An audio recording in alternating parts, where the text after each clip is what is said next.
Ok, porque la presentación está toda en español, así que espero que... Ok, mejor.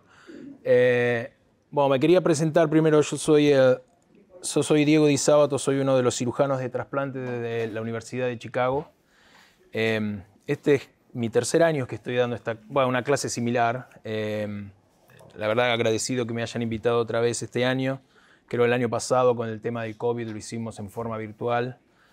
Pero bueno, es bueno volver a estar en presencia, creo que es más fácil, es un poco más, más familiar, pues, ¿no? Más amigable. Bueno, la idea de hoy es un poco hablar, creo que ya hablaron con la doctora Raquel García, hablaron de la parte de lo que es trasplante en sí, la parte quirúrgica, un poco lo que básicamente vamos a hablar. Primero, no tengo ninguna declaración, esto es puramente una charla educativa, no hay ningún beneficio económico en esto. Los objetivos de la clase es un poco educar en general a aquellos pacientes que puedan ser candidatos de trasplante o a los familiares acerca de las distintas opciones dentro de lo que es trasplante renal, proceso de evaluación, y después vamos a ver un poco la parte postoperatoria, el tema de inmunosupresión, que es la medicación que uno requiere para mantener, para evitar rechazos del injerto, y aquellas complicaciones, ya sean quirúrgicas o no quirúrgicas, o sea, más la parte médica, infecciones, cáncer, ese tipo de cosas. Un poco de información acerca del estado. Bueno, esto es del 2018, pero la información es un poco similar en estos años. Lo que les tiene que quedar claro es que hay casi un 15% de los ciudadanos en este país que necesitan o que tienen una enfermedad renal, ¿sí? Que están ya sea en diálisis o en proceso de estar en diálisis. Ahí se ve que hay casi 500.000 de pacientes que están actualmente en diálisis dentro de esa población, y que de esos 500.000 pacientes en diálisis, solamente, fíjense la gran desproporción que hay, ¿sí? Solamente 78.000 o cerca de 80.000 actualmente están en lista de espera. O sea, hay un montón de pacientes que ni siquiera tuvieron la posibilidad de ser evaluados o tal vez fueron rechazados, pero hay una gran disparidad en esos pacientes que llegaron finalmente al trasplante, ¿sí? Y de esa proporción, hay solamente esos 22.000 que están trasplantados, son alrededor del 30% de los que están en lista de espera. O sea, todavía una proporción muy baja.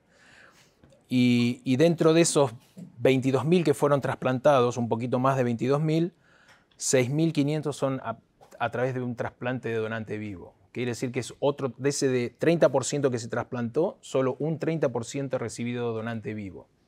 ¿Y por qué es importante ese 30%? Después vamos a hablar los beneficios de la donación o de tener un trasplante a donante vivo. Pero lo más importante que les quiero dejar acá, y que es la gran disparidad entre los pacientes que están enfermos, los que realmente llegan a trasplante o a estar en lista de trasplantes, y los que finalmente después son trasplantados. Y cuánto es el trabajo que uno tiene que hacer desde el momento que empieza a tener enfermedad renal. Una cosa que es importante, porque en estos años, cuando he tratado muchos pacientes o en el proceso, cuando estamos haciendo la evaluación, nos damos cuenta que pacientes han estado años en diálisis, y la primera pregunta que hace es ¿por qué espero tanto para iniciar el trasplante, la evaluación de trasplante? Y muchas veces es porque no sabían, o porque no les habían dicho, o porque algún motivo económico o de aseguradora médica, X motivos, pero hay muchos pacientes que ni siquiera sabían que podían recibir trasplante inclusive antes del que el paciente esté en diálisis. O sea, hay ciertos criterios que nos permiten poner al paciente, incluso cuando no están en diálisis, dentro de la lista de espera, e incluso recibir el trasplante antes del que el paciente esté en diálisis. ¿Y por qué es importante eso? Lo vamos a ver después, y es mucho en cuanto a la sobrevida del paciente que está esperando en diálisis y el paciente que ha recibido el trasplante, ¿sí? Entonces, acá es importante ver que en este primer cuadro, que se ve ese 44%, que es la sobrevida del paciente con enfermedad renal después de 5 años de haber estado en diálisis. La sobrevida es solo del 40%, ¿qué quiere decir? Que hay un 60% que va a morir en esos 5 años, ¿sí? Incluso cuando están recibiendo diálisis. Entonces, ¿por qué es importante? El diálisis es importante para mantenerlos vivos, pero no es el mejor tratamiento, no es el mejor tratamiento. particularmente en aquellos pacientes que son diabéticos o tienen alguna otra comorbilidad extra aparte de la enfermedad renal. Esto es otra cosa importante que siempre tienen que estar hablando con sus nefrólogos y insistiendo cuándo puedo empezar a iniciar o cuándo puedo iniciar la evaluación de trasplante. Porque incluso cuando ustedes se acuerdan, saben de ese número de EFGAs, que habla un poco de cómo es la función renal, el porcentaje actual de la función renal, eso es algo que ustedes lo tienen que saber y lo tienen que siempre preguntar a sus nefrólogos. Porque uno puede iniciar ya, porque uno ve que la función renal va deteriorándose a pesar de no estar en diálisis. Cuando ya tiene entre 20 y 30, uno podría iniciar y empezar a hacer los papeles o investigar cómo es el proceso de trasplante, para no después no quedarnos a último momento y darnos cuenta qué cosas nos quedan pendientes o qué pasaba con la aseguradora o X. Entonces siempre estar atento a esto, que uno puede empezar a trabajar o intentar iniciar el proceso de evaluación al menos de trasplante cuando uno está todavía sin diálisis. Y lo que tiene que quedar claro es que uno puede estar en lista de espera cuando ese número, ¿sí?, el eGFR, es por debajo de 20.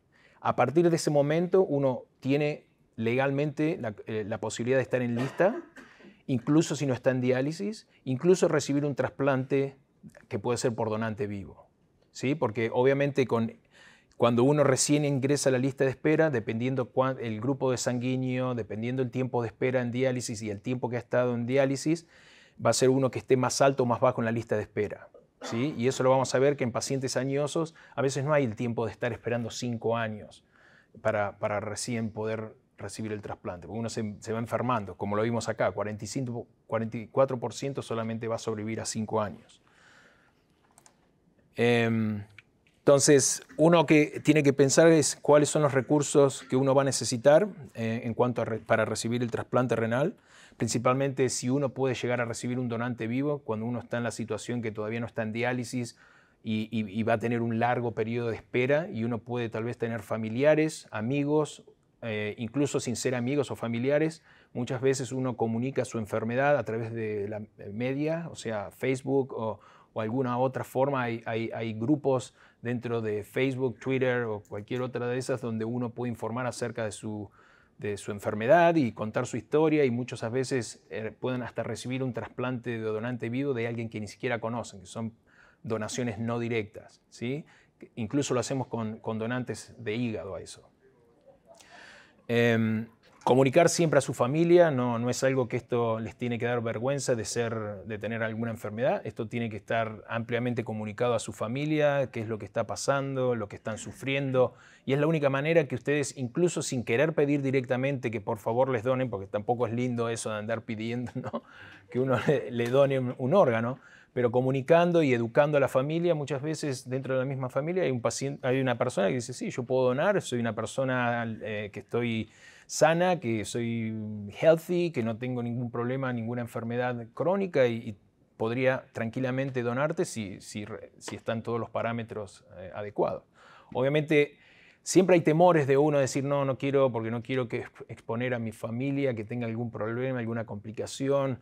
Obviamente nadie va, como programa de trasplante, uno cuando evalúa un donante, obviamente no va a donar o hacer una cirugía de donante vivo a alguien que el riesgo es elevado de que pueda en el futuro desarrollar un problema renal. Obviamente es una evaluación muy exhaustiva, donde hay mucha gente viendo, muchos médicos, o sea, son nefrólogos, son social workers, hay otros médicos que están en ese grupo para evaluar al potencial donante. O sea, uno va a aprobar a un potencial donante realmente si es una persona sana, ¿sí? Porque no solo por beneficio del donante, sino para tener un buen resultado en el receptor. Entonces, ese temor a veces existe, pero actualmente la cirugía de donante vivo es una cirugía muy de bajo riesgo, donde las complicaciones son muy bajas, es menos del 1%, y si hay complicaciones, lo más frecuente son infecciones de herida o dolor en la zona de herida, pero nada que le pueda complicar a largo plazo a esa persona, ¿sí? Siempre y cuando, como dije, sea una persona sana. Entonces, el porqué de esto de estar siempre pendiente de cuándo uno puede iniciar la evaluación de trasplantes está dado por estos resultados.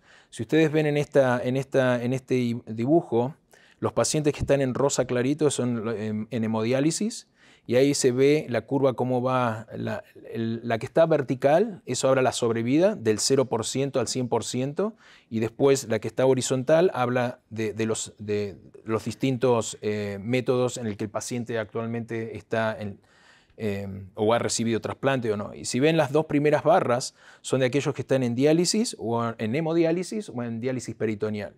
Como ven, la sobrevida, ¿sí?, es del 44, habíamos dicho, en la hemodiálisis a los 5 años, un poco más alta en diálisis peritoneal porque es menos agresiva, pero no todos pueden tener diálisis peritoneal, ¿sí? Entonces la mayoría termina en hemodiálisis. Ahora, si comparan a 5 años a esos pacientes que han recibido trasplantes, ya sea con donante cadavérico o con donante vivo, claramente a 5 años tienen mejor sobrevida. Entonces, ¿por qué es tan importante recibir un trasplante lo antes posible? Acá el objetivo es sacar al paciente de diálisis lo antes posible, ¿sí? No solo que va a haber un beneficio claro que se ve acá en la sobrevida a los 5 años, sino que económicamente, que al principio puede ser muy costoso por el hecho de toda la evaluación y la medicación que uno quiere tomar, pero si uno evalúa a largo plazo, o sea, el costo que le genera a la sociedad económicamente es mucho más alto a aquellos pacientes que están en diálisis que los pacientes que reciben trasplante. Primero porque el paciente que está en diálisis todavía tiene un montón de complicaciones que pueden estar relacionadas o no a la diálisis, pacientes que se enferman con más frecuencia, entonces eso genera un impacto mayor a largo plazo que el impacto que genera al principio cuando uno recibe un trasplante, que después eso se va diluyendo en el tiempo. Pero lo más importante, más allá de lo económico, que eso es más a lo que nos interesa a nosotros como médicos, a ustedes como pacientes, es que la sobrevida es mejor. Entonces es muy importante recibir el trasplante lo antes posible, ¿sí? Ya sea con... Sí. Tengo una pregunta en cuanto a los requisitos del periodo de evaluación y del proceso preoperatorio. Una vez que, ¿cuánta influencia tiene los proveedores médicos? Bueno, ahora vamos a hablar un poco de eso. El proceso. Ahora vamos a hablar un poco de eso, cuando hablemos toda la parte de evaluación. Después otra cosa que influencia si uno va a estar más o menos tiempo esperando un trasplante es el grupo sanguíneo. Entonces es importante si uno sabe, por ejemplo, ahí se ven estas dos líneas, la roja y la verde, esos son el grupo B y el grupo O, el grupo sanguíneo, ¿sí? Cada grupo sanguíneo hace que uno pueda estar hasta más tiempo esperando el trasplante, y eso es porque hay más pacientes con un determinado grupo sanguíneo. Por ejemplo, el grupo O es el más frecuente, el más común, entonces vas a tener más competidores en la lista de espera, vas a tener una lista de espera mucho mayor. Y los del grupo B son los que menos tienen, pero también hay menos donantes, lo cual va a hacer que también esperes mucho más tiempo. Entonces, claramente esos dos grupos, el O y el B, se verían favorecidos con una donación a donante vivo, ¿sí? Porque uno podría acortar esos tiempos de espera. Los otros dos grupos, el A, que es el azul, y el AB, los tiempos de espera son menores porque son mucha menor la cantidad también. Entonces, cuando ni bien están en lista de espera, tienen más chance de cuando el primer donante que exista pueda que lo reciban.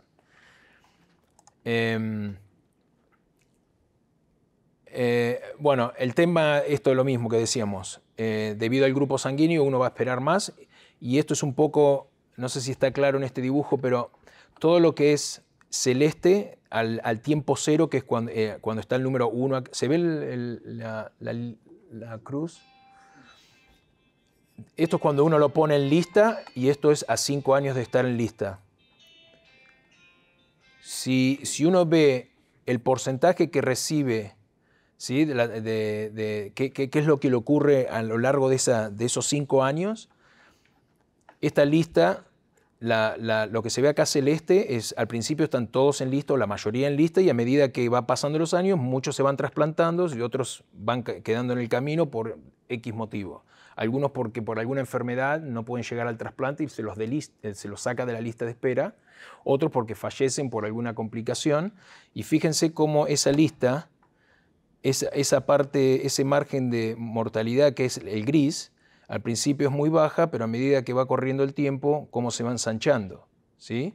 Las otras es que van recibiendo un trasplante, principalmente cadavérico, y donante vivo es un poco más estable porque ese número nunca logra crecer tanto y gracias a que ha aumentado la donación al correr de los años, podemos trasplantar más personas, pero también tenemos más pacientes en la lista de espera, lo cual se hace más difícil. Pero en definitiva lo que es importante es que no hay que quedarse dormido o no hay que quedar pensando, bueno, cuando esté en diálisis, ahí puedo empezar a iniciar el proceso. No, cuando uno siente o cuando ya su médico dice usted tiene un problema renal, ahí es donde uno tiene que empezar a preguntar, ok, ¿cómo está mi función renal? ¿Cuánto cree que voy a empezar diálisis? ¿Cree que con esto yo puedo empezar una evaluación de trasplante? Y ahí empezar a comunicar a los familiares, ¿sí? De qué le está ocurriendo, si hay alguna chance de donante vivo y cómo iniciar el proceso. Otra cosa que es importante y que ha ayudado en los últimos años a disminuir la curva o el tiempo de espera en la lista de espera es que ahora somos un poco más, al tener la posibilidad de tratar la hepatitis C, podemos utilizar órganos, ya sea de hígados, pueden ser riñones, páncreas, de pacientes o donantes que han sido o que tienen hepatitis C activa. Antes esos órganos se descartaban.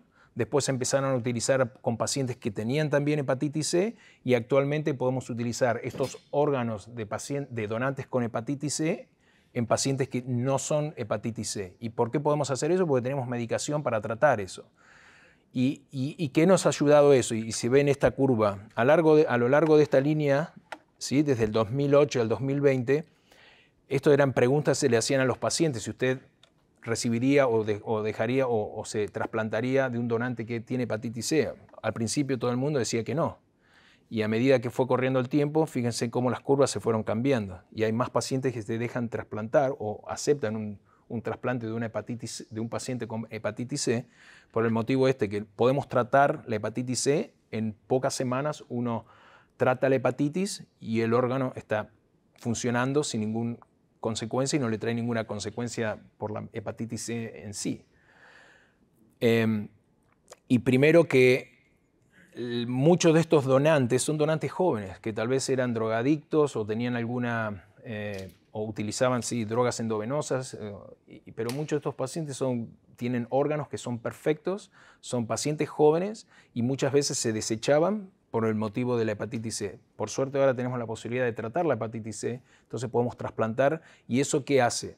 En aquellos pacientes que no tienen las chances de una donación viva y en vez de estar esperando largo tiempo, muchas veces podemos ofrecerles un donante con hepatitis C, tratar y recibir el trasplante más temprano. Y a la sobrevida lo que importa es eso, recibir el trasplante. La hepatitis C dejó de ser un problema para los pacientes, para nosotros que podemos ofrecerle más trasplante a los pacientes. Y acá empezamos con la parte, lo que habíamos hablado de la evaluación pretrasplante y cómo un poco se encara la evaluación. Este diagrama de flujo que está en inglés es fácil de entender de todas maneras, pero para darle un poco a ustedes la idea de cómo se hace y cómo es el proceso de evaluación. Una vez que ustedes tienen la información de que tienen la enfermedad renal y lo han hablado con un nefrólogo, lo que tienen que hacer es pedirle al social worker de la unidad de diálisis, si ya están en diálisis, o a su nefrólogo, a ver qué trasplante o qué servicio de trasplante o qué programa de trasplante puede usted llamar para iniciar el proceso de evaluación. Lo que se hace habitualmente cuando uno llama o cuando se hace como un screening para ver potenciales factores que pueden llegar a ser una contraindicación para trasplante. Entonces este primero sería, entraría en este diagrama de flujo, entraría en este grupo de pacientes.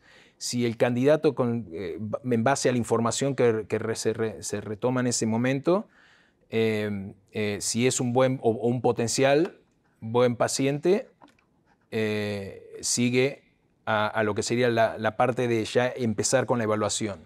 Si dentro de la evaluación se encuentran barreras, ya sean socioeconómicas o médicas o algún problema quirúrgico, lo que sea, si hay algo de eso, se va a la evaluación y se trata de remover esa barrera, o sea, se trata de resolver ese problema. Si se pudo resolver ese problema, se continúa con la evaluación. Si como habíamos sacado, había un problema, o directamente no había ningún problema, se iba a la evaluación y se continúa con el proceso. Y si un paciente es completamente por X motivo, no se puede iniciar ni siquiera la evaluación por múltiples o por problemas médicos o X motivos, el paciente, bueno, sigue en el proceso de diálisis y muchas veces, iniciado el proceso de diálisis, se resuelven algunos de esos factores que había y puede volver a ingresar a la parte de evaluación. ¿Cuáles son las contraindicaciones más importantes que decimos no, es imposible, por lo menos en este momento, de recibir o ni siquiera ponerlo en la lista de espera? Principalmente aquellos pacientes que han tenido un cáncer reciente o que tiene metástasis. Obviamente un paciente con cáncer y metástasis es una contraindicación absoluta para trasplante, cualquier tipo de trasplante. Aquellos pacientes que han tenido un cáncer reciente, por ejemplo un cáncer de colon, una vez pasado el periodo de los 5 años en general, que es el tiempo que uno tal vez se lo trató y no ha tenido recidiva, o sea, no ha tenido ninguna enfermedad recurrente de ese cáncer, se puede poner en lista de espera, ¿sí? Hay pacientes que tienen infecciones urinarias reiteradas que hacen que sea imposible manejar las infecciones, eso serían también situaciones de contraindicación. Aquellos que tienen enfermedades extrarrenales, por ejemplo, enfermedades cardiovasculares que son muy severas, que es un corazón que está en falla cardíaca, o que tiene problemas respiratorios crónicos que son imposibles de resolver, esas serían otras contraindicaciones que ni siquiera uno podría iniciar la evaluación. Por ejemplo, pacientes que están en diálisis pero sabemos que no es adherente al tratamiento o que es hipertenso o diabético y no toma su medicación y hay una historia en base al médico que lo trata que dice el paciente nunca ayuda, el paciente no le importa de su enfermedad, el paciente no toma la medicación, no va a diálisis. Obviamente eso no podemos trasplantar a un paciente que no tiene adherencia al tratamiento. Eso sería otra forma de contraindicación. Hay pacientes con enfermedades psiquiátricas que no son, obviamente hay enfermedades psiquiátricas que si están bien tratadas y controladas y tienen un control médico por su psiquiatra, se trasplantan pacientes con enfermedades psiquiátricas siempre y cuando no sean contraindicaciones. Pacientes drogadictos activos, no aquellos que hayan tenido alguna en el pasado y se hayan recuperado, pero sino aquellos que están actualmente drogándose, que tienen o son alcohólicos o tampoco cumplen con una condición para poder recibir un trasplante.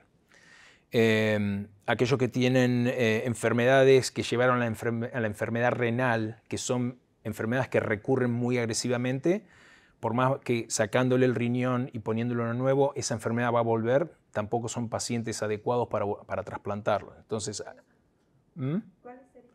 hay una es esa primary oxalosis, que son muchas enfermedades. Hay una lista grande, muy poco específica, o sea, son raras en general. En general hay tratamientos que se le puede hacer, pero hay algunas enfermedades que, como te digo, son muy recurrentes y que hacen que, por más que le pongas un riñón, pero en general son enfermedades metabólicas, o que forman cristales, que se depositan y llevan a la falla renal rápidamente, ¿sí? Bueno, ahí ves una lista de ciertas cosas que harían que sería una contraindicación absoluta, ni siquiera justificaría iniciar el tratamiento hasta no resolver algunas de esas. Por ejemplo, si es un drogadicto y deja de drogarse y pasa un periodo, se rehabilita y muestra que el paciente es adherente al tratamiento, puede volver y estar en la lista. Eso no sería un problema. En tema de cuando uno inicia la evaluación y va a lo que sería su día de evaluación, habitualmente lo que ocurre en todos los programas es que uno trata de hacer toda la evaluación en un mismo día o tratar de minimizar el tiempo que el paciente tiene que venir, volver, hacer un estudio, volver. Entonces uno trata de, como que entra a una máquina y empieza, un día en ese mismo día ve al cirujano, ve al nefrólogo, ve al social worker. Es un día largo, pero es para optimizar los tiempos para el equipo y para el paciente, para no tener que estar yendo y viniendo, ¿sí? En ese mismo día muchas veces hasta se puede hacer por lo menos algunos de los estudios. Hay estudios que son un poco más complejos, que pueden necesitar volver, o sea, un estudio cardíaco, un estudio que no se puede hacer en el mismo momento, pero lo básico se hace. En base a lo que sería, obviamente, una historia clínica, un examen físico, ahí se ve un poco el examen, la historia de la enfermedad renal, cuál fue su etiología, o sea, qué es lo que causó la enfermedad renal, si hay historia familiar de enfermedad renal o de enfermedad cardíaca o diabetes, o sea, son todas cosas importantes que uno va recabando en cuanto a información. El estado psicosocial, o sea, en el ambiente que vive, con quién vive, qué soporte familiar tiene, si tiene o no, porque un paciente que vive solo, que no tiene nadie alrededor, no va a poder recibir un trasplante. ¿Sí? Eso es algo que tiene que quedar claro, porque ni bien el trasplante sea hecho y el paciente no puede salir ya a la calle, conducir, ¿sí? Entonces necesita recuperarse, eso lleva un tiempo, necesita alguien que esté con él, y si no hay nadie familiar o no tiene amigos, por lo menos tiene que tener un sistema, una aseguradora que le permita ir a una zona o un lugar un nursing home o un lugar donde se lo pueda cuidar y que pueda volver, porque los primeros días o semanas después de un trasplante el paciente tiene que volver a hacer el follow-up después que se fue de la clínica, después que se fue del hospital, puede hasta a veces 3 veces a la semana volver, ¿sí? Y eso requiere de transporte, requiere de tiempo, y eso obviamente no es toda su vida, pero sí los primeros meses hasta que uno sabe que el riñón está funcionando y no hay complicaciones. Bueno, eso es un poco la lista de las cosas que uno investiga en ese primer día, ¿sí? Ya sean los nefrólogos, los cirujanos. En el examen físico es importante si el paciente tiene hipotensión, o sea, baja presión, porque eso hace que después, si uno recibe el trasplante con una baja presión, el riñón no va a funcionar. Entonces, si hay algo que está causando eso, hay que tratarlo o ver de qué manera se lo puede tratar. O un paciente que tiene una hipertensión severa, descontrolada, necesita uno primero saber eso y tratar de controlarlo.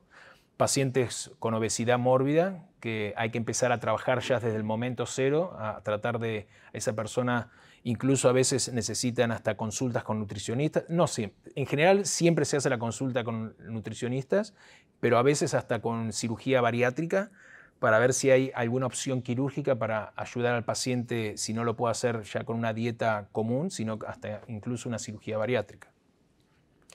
Lo que es importante, la obesidad central, porque eso es importante para el cirujano en el caso del acceso, cuando uno tiene que hacer la cirugía, es más complejo, las heridas son más grandes porque uno para llegar al lugar es mucho más profundo, entonces para tener un buen acceso se necesita cirugías a veces hasta más grandes, o sea, incisiones más grandes, lo cual eso lleva a mayor riesgo de complicaciones, principalmente infecciones de las heridas.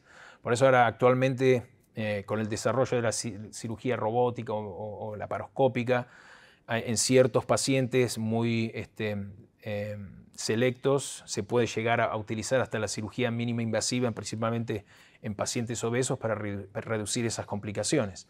Pero lo ideal es que el paciente, porque no es solo el hecho de que es difícil para el cirujano o más riesgo de infecciones, sino que la comorbilidad que trae la obesidad en sí, sino el desarrollo de diabetes, la hipertensión, y incluso la diabetes se hace más difícil de controlar después del trasplante.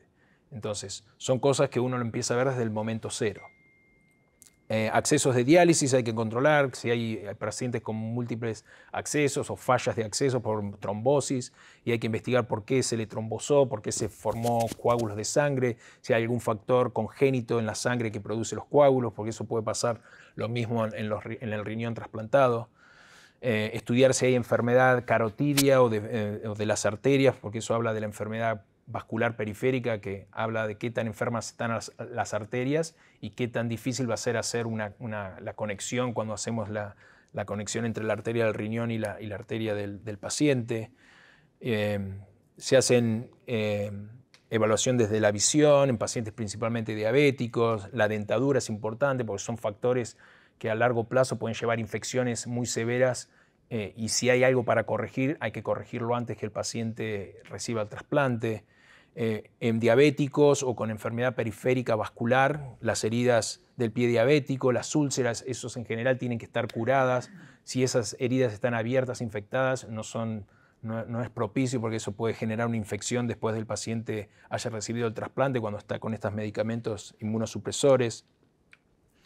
Y como les anticipaba, o sea, esto es una evaluación multidisciplinaria y eso significa que no es solamente el cirujano o el nefrólogo el que los va a evaluar, sino están aquellos que hacen la parte de la evaluación financiera, o sea, si el paciente tiene recursos como ya sea a través de una aseguradora médica o de forma de que uno, porque el problema acá es no solamente recibir el trasplante, sino después es los medicamentos que va a necesitar a largo plazo, ¿sí? Que son muy caros y no es uno que pueda pagarlos con nadie, porque es muy caro, ¿sí? Entonces necesita de una aseguradora médica. ¿Qué tipo de aseguradora médica para permitir que por lo menos lo mínimo que es la medicación esté asegurada?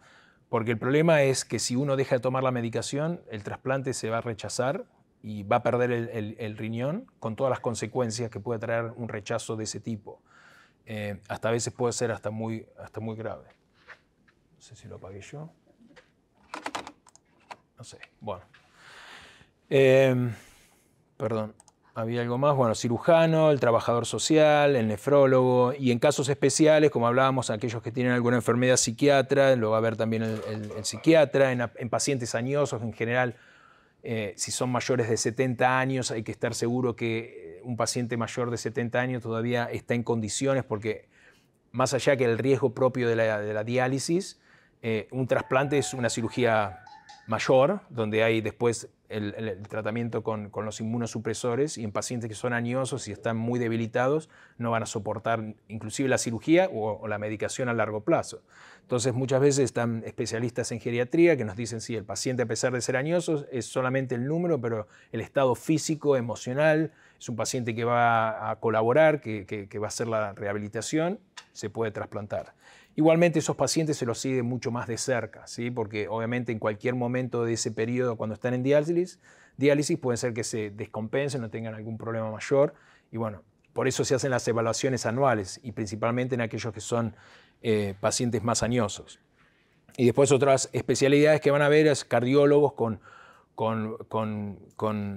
manejo más de pacientes en trasplante, urólogos cuando hay pacientes que tienen reflujo urinario o infecciones urinarias crónicas o algún cáncer renal o se ve una imagen en el riñón que puede ser un tumor, entonces los urólogos lo evalúan a ver si hay que hacer un trasplante o sacar ese riñón que está enfermo o que puede llegar a tener un cáncer.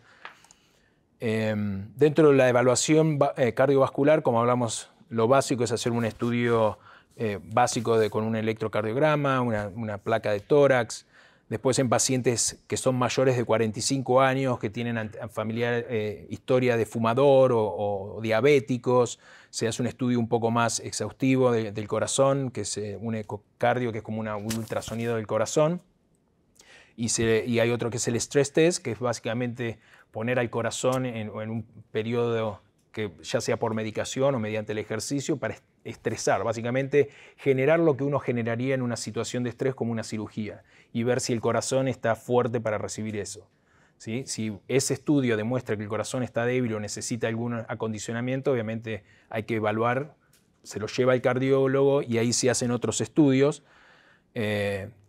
Como se haría un paciente mayor de 65 que ve directamente, ese paciente va a ver al cardiólogo y después se hacen esos cateterismos cardíacos que es para ver, ¿sí? Se hace el contraste, ver el corazón, si hay lesiones que estén obstruyendo las arterias coronarias o para evaluar la función propia del corazón, si es un corazón que está fuerte o no.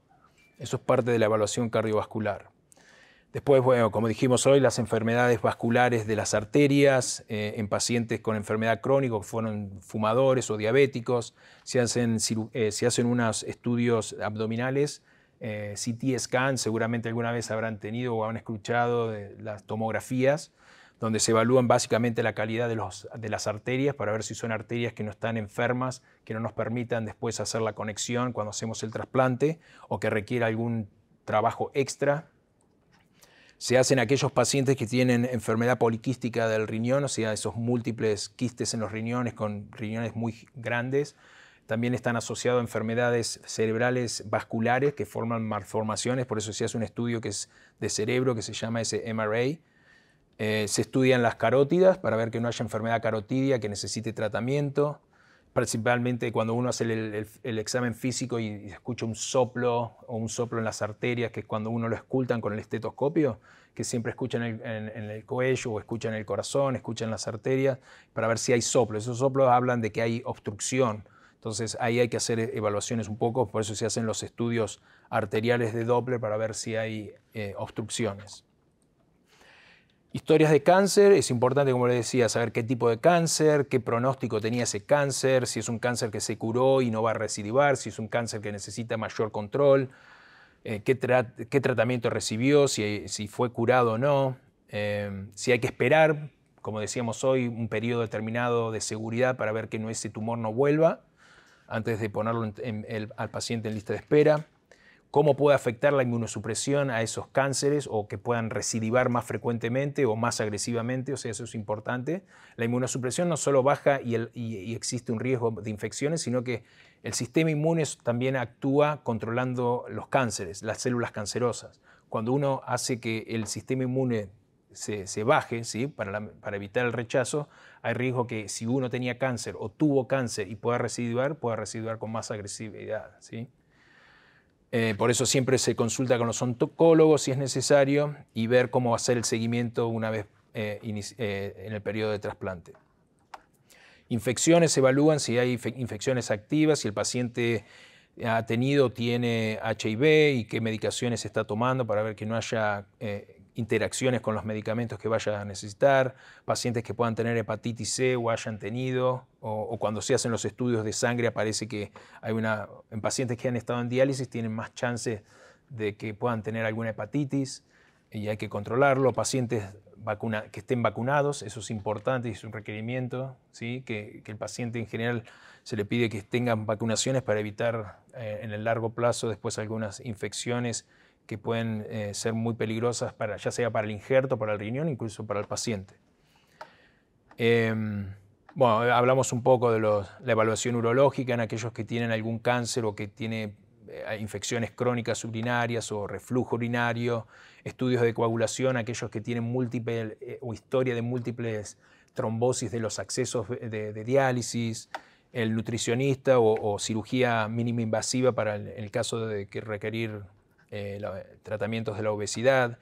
En pacientes añosos se lo hacen con el geriatra, esta evaluación de fragilidad para ver qué tan débil está esa persona y discutir cuál sería la mortalidad en seguir diálisis versus recibir el trasplante y cómo se puede mejorar eso, porque hay pacientes que con rehabilitación mejoran y después puedan estar en la lista de espera.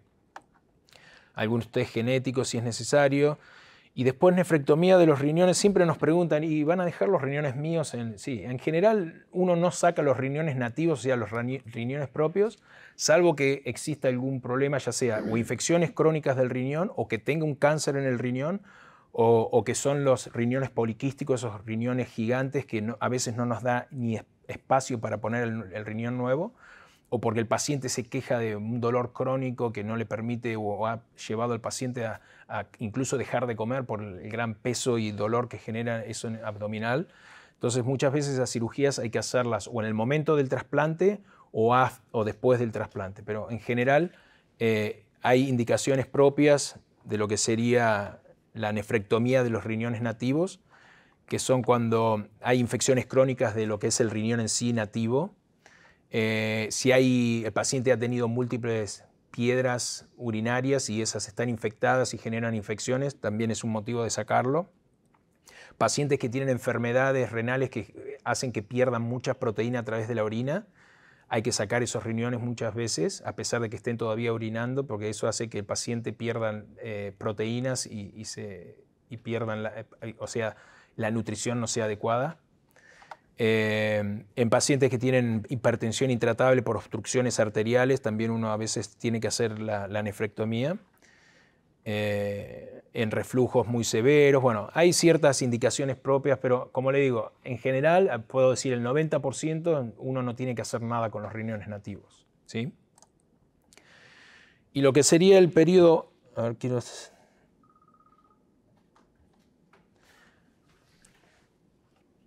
perdón. Y ya para ir cerrando, lo que sería en el periodo post-trasplante, Yo creo que con Raquel ya hablaron de lo que era la cirugía en sí, ¿sí? Entonces no quiero perder tiempo con eso, no quiero... un poco lo que es en el periodo post-trasplante es entender por qué uno necesita esa medicación inmunosupresora, por qué necesita estos medicamentos para evitar el rechazo. Primero saber que el sistema inmune no solo sirve para defender de infecciones, ya sea bacterianas, virales o parasitarias, sino que a su vez es un sistema que está atento, ¿sí?, constantemente controlando que no se vaya a formar alguna célula que se le dio en vez de migrar a una célula determinada, se hace maligna. Entonces el sistema inmune está chequeando eso constantemente. Cuando uno toma medicación para bajar las defensas, básicamente para evitar el rechazo, muchas de esas capacidades se pierden en el sistema inmune, ¿sí?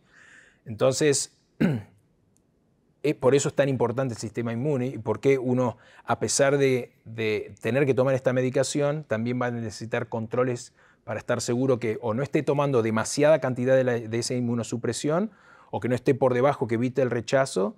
Pero uno siempre va a estar, ahora hay una foto ahí que siempre uno está buscando el equilibrio en esas cosas, ¿sí?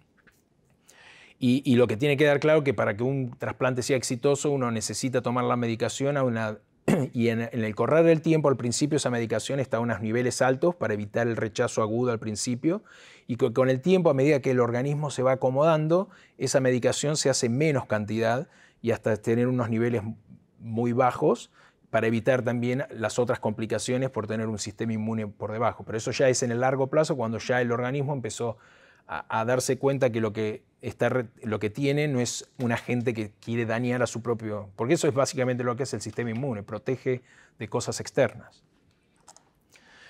Esto es una lista, para que tenga una idea, hay medicamentos que se dan en el momento antes del trasplante. Cuando usted está en la sala de operaciones, se da unos medicamentos que se llama inductora, que es para hacer que el sistema inmune, básicamente uno lo suprime para que acepte el riñón al principio. Y después va a haber medicamentos que son de mantenimiento, que es en general el Prograf, no sé si lo habrán escuchado alguna vez, el tacrolimus, que eso es la medicación estándar que se hace con algunas otras. En general son 3 medicamentos, a veces son 2 nada más, pero eso lo van a necesitar por el resto de sus vidas. No con la misma dosis, pero sí por el resto de su vida, ¿sí? Y eso tiene que quedar claro. Y no es que hoy no me siento bien, no lo voy a tomar porque me dio náuseas. O sea, hay situaciones que las complicaciones o los efectos adversos son muy complicados. Y la forma de resolver eso es comunicarse con el nefrólogo, porque a veces se pueden cambiar los regímenes, se pueden reducir las dosis por un tiempo hasta que el cuerpo se empiece a adaptar a eso, pero nunca dejar de tomarlo. Dejar de tomarlo significa que el riñón vaya a rechazar. Y si uno rechaza el riñón, puede tratarlo, pero ya no va a ser lo mismo. Y se ve en el largo plazo que a medida que uno tiene más rechazos, la sobrevida de ese riñón es menor, ¿sí? Entonces es muy importante estar atento a eso. En esa lista que se ve ahí hay medicamentos que en caso de rechazo son los corticoides. Bueno, eso no se lo tienen que acordar ahora, no lo tienen que saber ahora, pero sí tengan en cuenta que son medicamentos que lo van a tener que tomar por el resto de su vida, ¿sí? ¿Y por qué es importante esto? Es muy fácil. Cuando se empezaron a hacer los primeros trasplantes de riñón en el 50, en 1950, se utilizaba como forma de disminuir el sistema inmune con la irradiación. En ese entonces la sobrevida de los riñones al año era de un 30%. Actualmente son por encima del 90%, y eso es gracias a la medicación. Lo que fue revolucionario fue en los años 80 esta medicación, que es la ciclosporina. Eso hizo revolución porque a partir de ahí, y con los actuales medicamentos, pero fue cuando realmente el trasplante empezó a ser exitoso, ¿sí? Pero bueno, esto es más que nada para darle una idea de qué importante es la medicación, de no tomarla porque mejora tanto la sobrevida en los pacientes trasplantados, y es gracias a la medicación, o sea, no es algo que uno lo puede dejar de tomar. Esto es algo para tener una idea de lo que uno utiliza. Es un agente principal que en general es el tacrolimus o el Prograf, un agente secundario que es el Myforic. pero habitualmente son esos 2 medicamentos y después, dependiendo del centro los centros de trasplante tienen distintos protocolos muy similares, pero algunos prefieren con corticoides que al principio y después los dejan de dar. Hay otros que, y depende también del paciente, hay pacientes que necesitan más inmunosupresión porque tienen pacientes que tienen más chances de rechazo, aquellos pacientes que han recibido algún trasplante previo o que han recibido muchas transfusiones sanguíneas o que tienen un sistema inmune mucho más reactivo, necesitan de medicamentos más agresivos o más tiempo. Entonces, no depende solamente del protocolo propio del programa, sino del paciente. Uno después tiene que adecuar el medicamento al paciente, dependiendo de esas historias que yo les comentaba. Siempre es importante tomar la medicación. Bueno, este es un cuadro, es medio bici, no tiene sentido que... Pero lo más importante es esto, que uno, ya sea el médico como el paciente, siempre está en un constante equilibrio. Está como un equilibrista ahí, donde uno está entre el equilibrio de no rechazar el injerto, el equilibrio de no tener toxicidad por la medicación, incluso no tener las complicaciones de estos medicamentos, que son las infecciones, incluso hasta desarrollar cáncer, ¿sí? Por eso es importante tomar la medicación y en la forma que el médico le dice, y no cuando quiere o cuando puede. Por eso es tan importante la evaluación al principio, que el social worker tenga una idea y sepa bien cuál es la situación del entorno familiar, porque a veces el paciente dice, no, pero bueno, tiene un familiar y dice, no, lo tenés que tomar porque te va a pasar esto. Entonces no es solamente condición, obviamente el principal responsable es el paciente. Si el paciente no es responsable, no hay forma que esto sea exitoso. Pero es bueno tener, porque no todos tenemos la posibilidad o la capacidad de uno mismo decir, porque muchas veces uno está cansado y dice, no quiero, o cuando uno va al gimnasio y dice, no, hoy no me puedo ir al gimnasio, no estoy cansado, me quiero tirar. Bueno, a veces pasa, nos pasa todo. Con la medicación a veces pero bueno, con la medicación no podemos decir, hoy estoy cansado, no lo quiero tomar, hoy me siento mal, no lo puedo. Entonces siempre es bueno tener a un familiar, un amigo, alguien que diga, no, tenés que tomarlo por esto. Entonces por eso es tan importante también la evaluación social o del ambiente o de dónde vive el paciente, con quién vive y quién lo puede ayudar en estas situaciones. En cuanto a complicaciones en el post-trasplante, bueno, las complicaciones, no sé si Raquel les comentó, las infecciones, ya sea de las heridas, como infecciones propias del injerto, o sea, del riñón, sangrados, a veces ocurren en los primeros días, que a veces uno hay que llevarlo al quirófano para hacer lo que se dice el washout o limpiar y sacar los coágulos para evitar que eso después se pueda contaminar e infectar. El linfocele, que es básicamente cuando uno corta los tejidos para donde uno tiene que colocar el riñón. Muchas veces hay pequeños vasos que no son ni venas, no son arterias, pero que llevan esto que se llama linfa, que es básicamente llevan los desechos que los lleva nuevamente. Imagínense como pequeñas venas, pero que no son venas, ¿sí? Eso lleva este líquido que se llama linfa y a veces cuando uno corta a través de esos tejidos, eso después se acumula ese líquido y a veces forman esas colecciones de líquidos que están alrededor del riñón que a veces pueden comprimir el riñón y hay que drenarlos porque eso puede generar que la vena o la arteria se comprima y se trombose. Eso es frecuente. A veces están ahí, no generan problemas, se los chequea, se los ve y en el tiempo eso se va reabsorbiendo.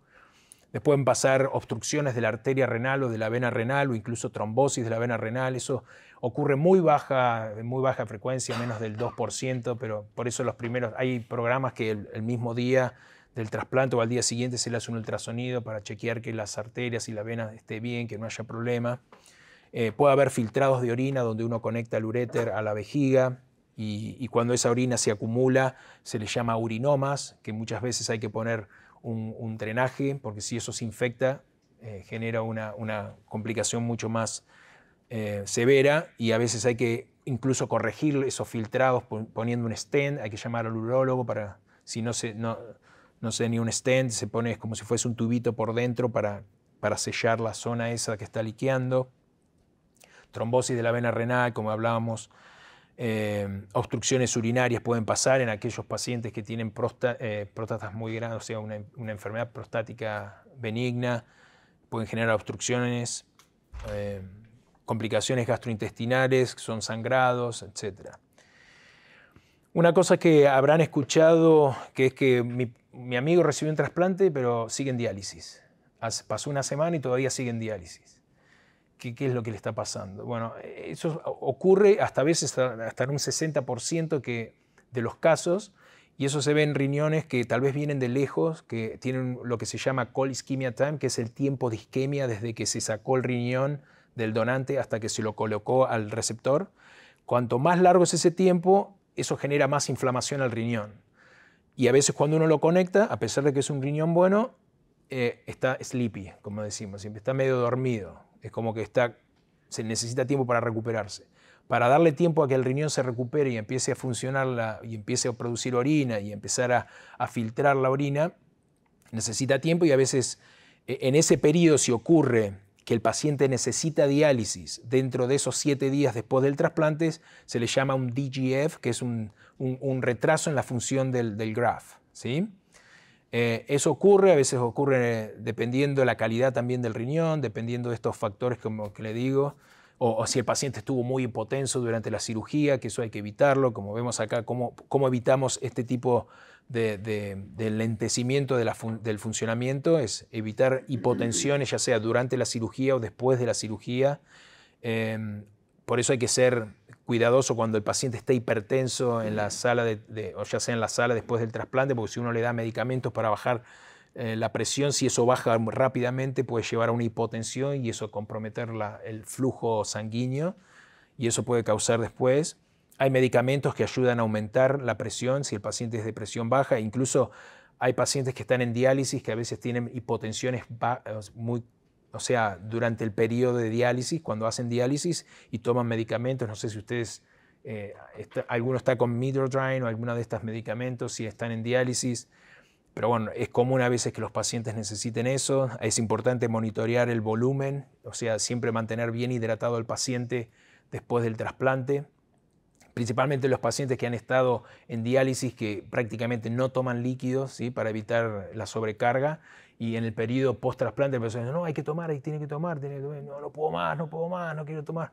Bueno, tampoco se lo puede meter, pero sí seguir la hidratación por vía endovenosa hasta que el paciente empiece a tolerar los líquidos, y por lo menos lo ideal es tomar cerca de 1 galón día en los primeros días, semanas después del trasplante, para mantener una buena hidratación. Diuréticos en caso de que tenga bueno, son distintas formas para evitar o disminuir el riesgo de ese enlentecimiento de la función, que en general, como les digo, ocurre a veces hasta en un 60%, pero eso resuelve, y tal vez el paciente necesita por pocas semanas continuar diálisis hasta que el riñón se recuperó y empieza a funcionar normalmente. Infecciones en el postoperatorio son BK virus, que esos son virus que atacan más que nada la parte del sistema urinario, el citomegalovirus, el Epstein-Barr virus. Obviamente que no solo van a tener medicamentos para el rechazo, sino que van a tener medicamentos para evitar infecciones o reducir el riesgo de infecciones. Dentro de esas infecciones son las infecciones virales, como decíamos ahí. Infecciones micóticas, por un tiempo van a recibir un medicamento que es el fluconazol muchas veces, que es para evitar infecciones por hongos. Infecciones urinarias recurrentes son otras de las complicaciones que uno puede tener, principalmente porque en las primeras semanas nosotros dejamos un stent, que es para evitar que haya obstrucciones en la zona de la conexión del uréter con la vejiga, y ese stent se puede infectar a veces. Entonces pueden tener infecciones. Habitualmente depende del protocolo que tenga cada programa, a veces se lo deja 3 semanas, a veces 6 semanas, y si hay alguna infección hay que retirarlo antes de las 6 semanas y uno habitualmente lo deja ese tiempo. Cáncer, hay uno que ahí dice PTLD, eso básicamente es como si fuese un linfoma que ocurre en pacientes principalmente trasplantados que están utilizando inmunosupresión, y es relacionado a un virus que es el Epstein-Barr, que a veces se reactiva cuando el paciente está con inmunosupresión, y eso puede llevar a tener cánceres en los ganglios linfáticos, y se le llama de ese tipo. Es como si fuese un linfoma, y habitualmente mejoran o se los trata bajando la inmunosupresión. Bajando ya ese medicamento, muchas veces uno puede controlar la infección viral y controla también el linfoma. Y después lo que es importante, y habrán escuchado, los cánceres de piel. Es uno de los cánceres más frecuentes en la población de pacientes trasplantados, ya sea de riñón o cualquier otro órgano. Por eso hay que tener mucho cuidado, principalmente en el verano, cuando uno está expuesto, siempre tener gorros o cubrirse, utilizar las cremas para evitar quemarse, estar poco tiempo al sol. Y si uno va a estar al sol, siempre utilizar las cremas estas para protegerse. Complicaciones cardiovasculares, obviamente, bueno, son aquellos en pacientes que ya tienen alguna enfermedad vascular de base, alguna enfermedad cardíaca de base, que a veces se puede hasta empeorar con un trasplante. Por eso es tan importante la evaluación pre-trasplante. Y hay pacientes que, a pesar de tener una enfermedad cardíaca, si uno la puede manejar y cree, después de una discusión extensa con los cardiólogos, evaluando el riesgo-beneficio, siempre hay pacientes que igual se los puede trasplantar, pero después en el periodo post-trasplante hay que estar muy cuidadoso en el manejo de los volúmenes de líquido que reciben, porque eso lo pueden sobrecargar. Pero a pesar de todos esos cuidados, uno puede tener complicaciones de ese tipo. Y estrategias para el manejo a largo plazo para hacer que el riñón lo tengamos de por vida o por lo menos más allá de 20 años, 30 años, como hay casos que es evitar los rechazos. ¿Y cómo evitamos los rechazos? Tomando la medicación. Siempre estar adherente al tratamiento, y si uno tiene problemas o efectos adversos por la medicación, siempre estar en contacto con su nefrólogo y preguntar qué otra medicación puedo tomar, cómo puedo tomarlo, pero nunca dejar de tomar por el problema de no sé, diarreas. A veces puede producir mucha diarrea, a veces náuseas que uno no tolera la medicación. Tratar la hipertensión, tratar la diabetes, si uno es diabético, y ser muy agresivo en el tratamiento de las enfermedades crónicas cardíacas para evitar que alguna complicación de ellas lleve también a complicaciones a nivel del trasplante, prevenir infecciones tomando la medicación profiláctica. Otra cosa es proteger los huesos, quiere decir tomar medicamentos para mantener los huesos bien calcificados, o sea, hacer una dieta buena para poder tener buena cantidad de calcio, porque hay medicamentos que uno toma que eso puede llevar a osteoporosis, y la osteoporosis llevar después a fracturas patológicas, o sea, incluso sin golpearse, sin caerse, pueden tener fracturas de vértebra, fracturas de cadera, que eso obviamente complica a largo plazo. Tener una vida sana, o sea, dentro de todo, no fumar, obviamente, no tomar fuera de lo común. Bueno, son cosas que eso habitualmente se les va educando al paciente a medida que entra en el proceso de evaluación, y ya en el post-trasplante ustedes van a tener coordinadores de trasplante que son los que van a estar básicamente con ustedes la mayoría del tiempo, donde le van a ir explicando, y cuando hay complicaciones o hay cosas, eso es una educación que va antes y durante y después del trasplante. Y creo que con eso terminamos. Así que si tenías preguntas, alguna pregunta que haya quedado, o alguien que tenga preguntas que no quedaron cubiertas con la charla. Disculpa, para las personas que son hipertensas y que pueden recibir el trasplante, después del trasplante, ¿ellas tienen un mayor riesgo de que otra vez su riñón falle por ser hipertenso? Si no controlan la hipertensión, sí. Lo mismo el diabético. Si el paciente que recibió un trasplante porque tenía una falla renal por diabetes, y después del trasplante no controla la diabetes, va a pasar lo mismo que pasó en sus riñones nativos. Por ejemplo, mi papá era hipertenso, eso siempre llevaba, sí tenía controlado su hipertensión, así sus riñones fallaron. Bueno, yo la verdad no sé, habitualmente, no sé qué fue exactamente lo que pasó con tu padre, pero y si fue solamente la hipertensión lo que llevó a la falla. ¿Sí? Obviamente la hipertensión puede haber contribuido si no estaba bien controlada. Ahora, si vos decís que estaba bien controlada y a pesar de eso los riñones fallaron, hay que buscar qué otras cosas estuvieron. Porque inclusive la medicación antirrechazo, por ejemplo el Prograf, lleva a una cosa que se llama toxicidad por el Prograf, que puede llevar también a una falla renal en el largo plazo.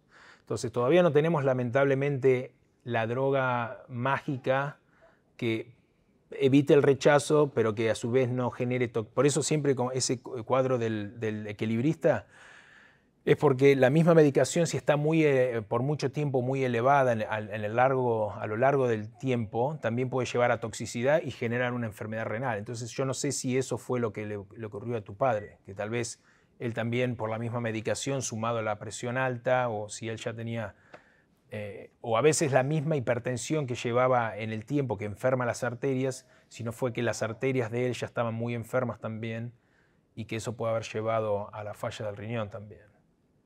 Pero hay que ver los factores que llevaron a eso. ¿Sí? ¿Por qué los riñones acumulan las piedras?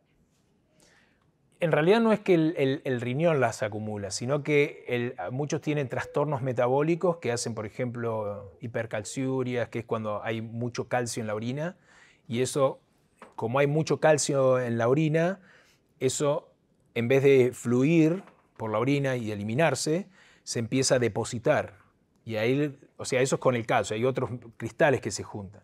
Pero bueno, por ejemplo, con el calcio ocurre eso, hay un desbalance entre el calcio y los otros. Entonces eso en vez de eliminarse se empieza a acumular y se acumula en las zonas donde están los cálices, que es la zona esa central del riñón, y ahí es donde se empiezan a acumular y se forman los cálculos. ¿El calcio es por lo que come uno? No es solo por lo que come, uno tiene a veces trastornos metabólicos propios, genéticos, que hacen que uno no metabolice bien el calcio u otros cristales.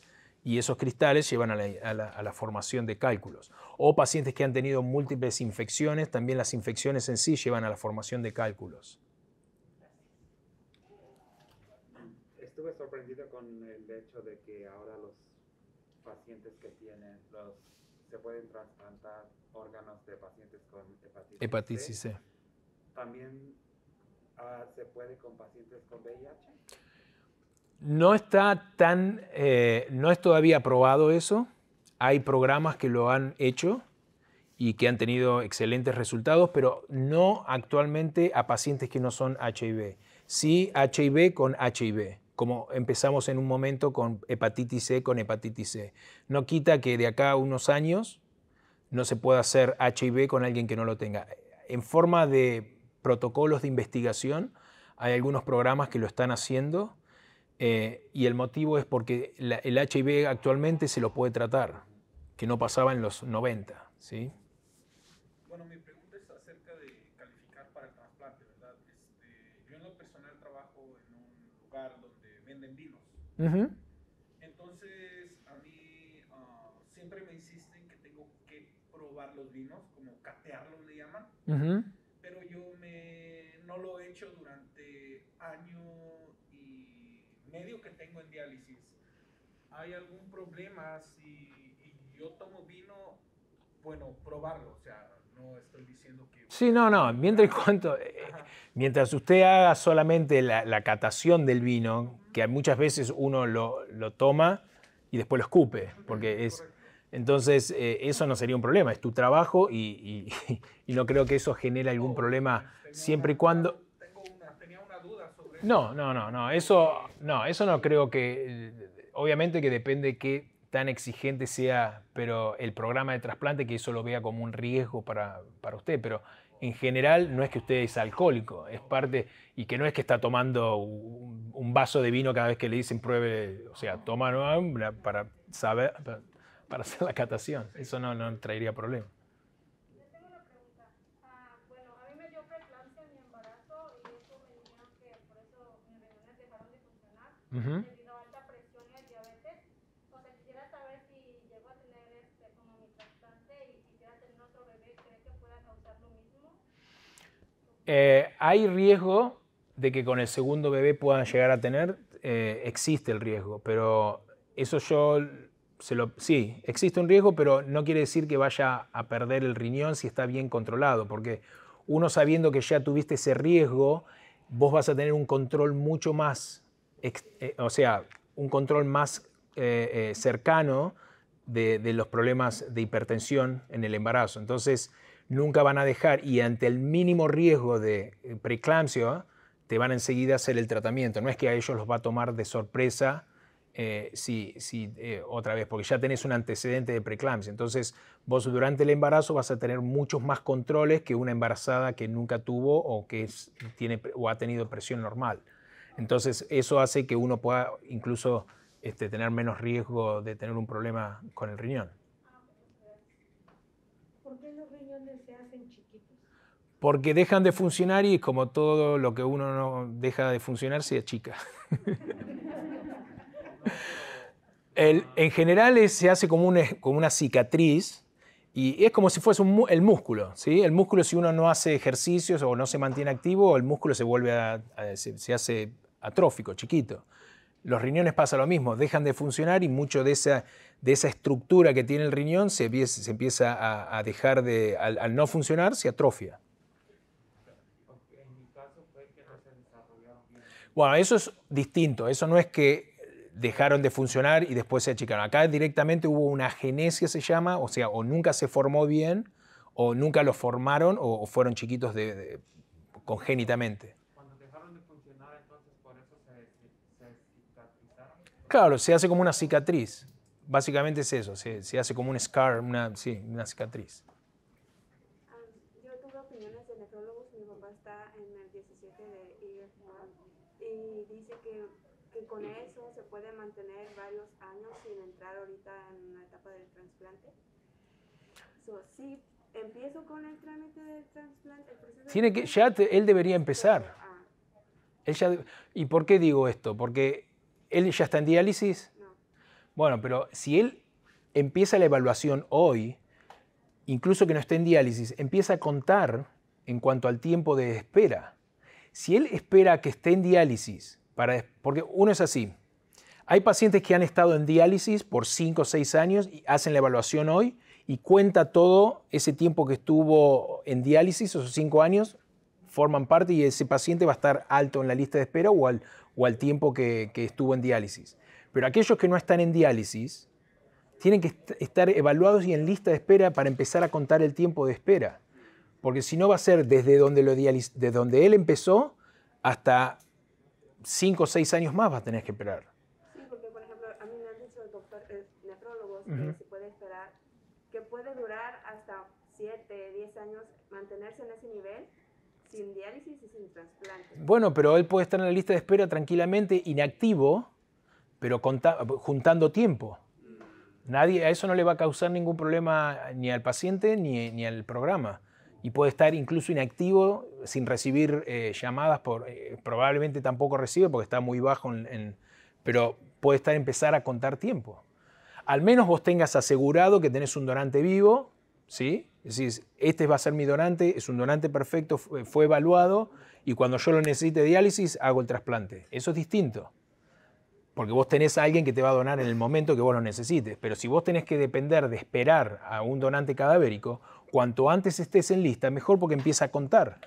A no ser que sea un paciente que ya hace años que está en lista. Entonces, ni bien uno lo pone en lista, ya contó todo ese tiempo y ya va a tener un tiempo de espera. ¿Sí?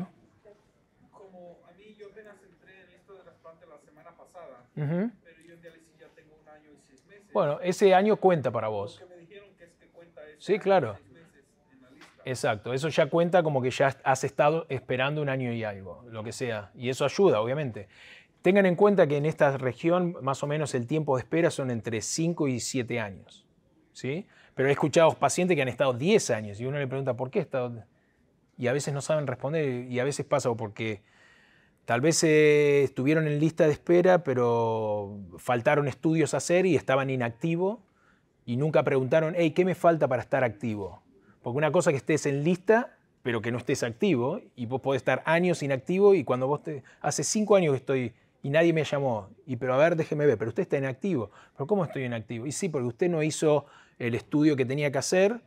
Obviamente que eso falla también del programa, que nunca lo llamó, pero hay muchas veces que nos ha pasado de llamar al paciente y dice, sí, ahora voy, sí, ahora voy, sí, y nunca van. Entonces, una de las cosas para saber que uno está activo es cada mes tienen que sacarte sangre. Exacto, eso es otra forma de decir, si vos... claro, porque esa sangre la mandan desde el centro de diálisis, lo mandan a Gift of Hope, que es el centro de saber que uno está activo. ¿Sí?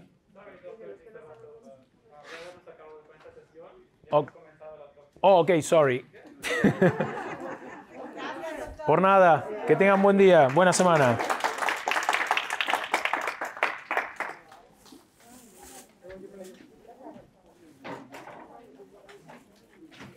Entonces, como la pregunta que le hizo mi mujer acerca de mi suegro, Sí. entonces nosotros tenemos como la esperanza de que él no necesite ni diálisis. ¿Qué edad tiene él? 62. Es joven todavía, él podría recibir un trasplante si lo necesita. Obviamente, si no lo necesita, lo mejor es que no lo reciba. Pero él ya tuvo un trasplante antes. No. Ah, no, pensé que, porque me habías dicho que la hipertensión... Sí, tiene hipertensión, siempre ha sufrido de hipertensión. Está bien, pero él nunca recibió un trasplante y después lo perdió por la hipertensión. Había entendido eso. No, había entendido eso.